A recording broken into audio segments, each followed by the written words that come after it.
अंतरे जोड़ दिए। 1896 में कांग्रेस के अधिवेशन में गुरुदेव रविंद्रनाथ टैगोर ने पहली बार ये गीत गाया। 1905 में बंगाल के विभाजन के खिलाफ आंदोलन के समय वंदे मातरम जनता की एकता की गुहार बनकर गली गली से उठा। गुरुदेव रविंद्रनाथ टैगोर जैसे महान स्वतंत्रता सेनानी इस गीत को खुद गाते हुए बंगाल की सड़कों पर उतरे।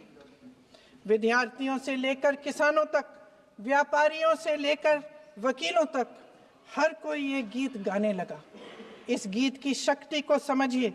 ब्रिटिश साम्राज्य इसको सुनकर कांपता था और हमारे देशवासी इसको सुनकर वह मन बनाते थे, वह हिम्मत बनाते थे कि इस भयंकर साम्राज्य के खिलाफ सत्य और अहिंसा के नैतिक हथियारों को लेकर शहीद होने की तैयारी करते थे। ये गीत मातृभूमि के लिए मर मिटने की भावना को जगाता है। इस गीत की शक्ति ये है, इस गीत का हमारे देश से जुड़ाव ये है। लेकिन 1930 के दशक में हमारे देश में जब सांप्रदायिक राजनीति उभरी, तब ये गीत विवादित होने लगा। 1937 में, अब ये मैं दूसरा उदाहरण देने वाली हूँ क्योंकि प्रधानमंत्री जी ने अपने भाषण में इसका उल्लेख किया और गलत किया, इसीलिए मैं इसके जो सच्चे जो तथ्य हैं वो आपके सामने रख रही हूँ। 1937 में नेताजी सुभाष चंद्र बोस कांग्रेस का अधिवेशन कलकत्ता में होने जा रहा था, उसका आयोजन कर रहे थे। तो जो मोदी जी ने पत्र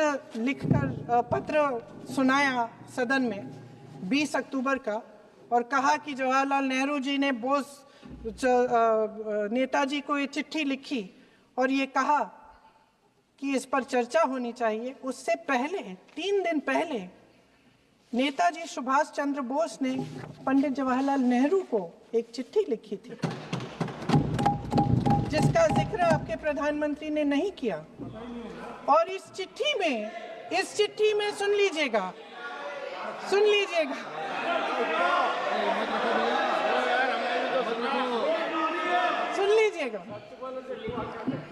आप नेताजी के लफ्ज नहीं सुनना चाहते?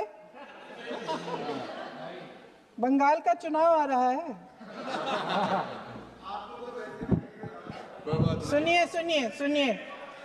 सुनिए। हाँ, कोई बात नहीं, हम तो देश के लिए हैं, हम देश के लिए हैं।